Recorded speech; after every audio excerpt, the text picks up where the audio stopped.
One of the great features on the Garrett Axiom is the ability to turn the ground balance off or to turn it on and have 3 different tracking levels: slow, medium, and fast.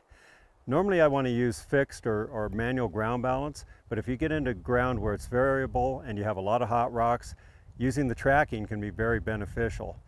I would use as slow as possible, so generally I'm going to go to slow, but the metal detector will literally tell you what you need to do. If you're still having a lot of ground noise, go to the medium, and in the worst conditions, go to fast. So start with the slowest, and if need be, go to the higher levels.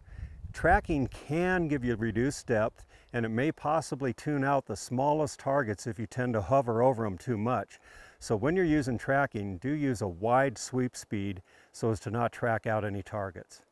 Ground track is a feature that should only be used when changing ground mineralization requires you to ground balance frequently. When switched on, ground track slowly tracks to changes in ground mineralization by automatically adjusting the ground balance values. It is important to note that ground track may reduce detection depth due to slowly tracking to a target, especially with repeated swings over the target and when set to faster settings. Use only as much tracking speed as necessary to keep ground responses sufficiently suppressed. If ground track is on, but your ground balance values remain fairly consistent, this indicates that ground conditions may be stable enough to switch ground track off. When you enter a new area, you should perform a ground balance to obtain a good starting point.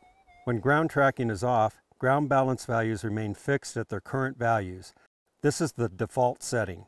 To turn on ground track, press the menu button until ground track is selected. Press the menu plus or minus buttons to scroll through the 4 settings. In slow, the ground balance values will slowly track to changing ground conditions. The arrows will show the trending direction of the changing ground balance values. In medium, the ground balance values will track a little faster, and in fast, the Axiom will track ground balance values even faster for use in quickly changing ground conditions. Keep in mind that the fast setting may also produce the greatest loss in detection depth. So, remember to only use ground track where shifting soil conditions demand it, and then use the slowest speed that your current ground conditions will allow.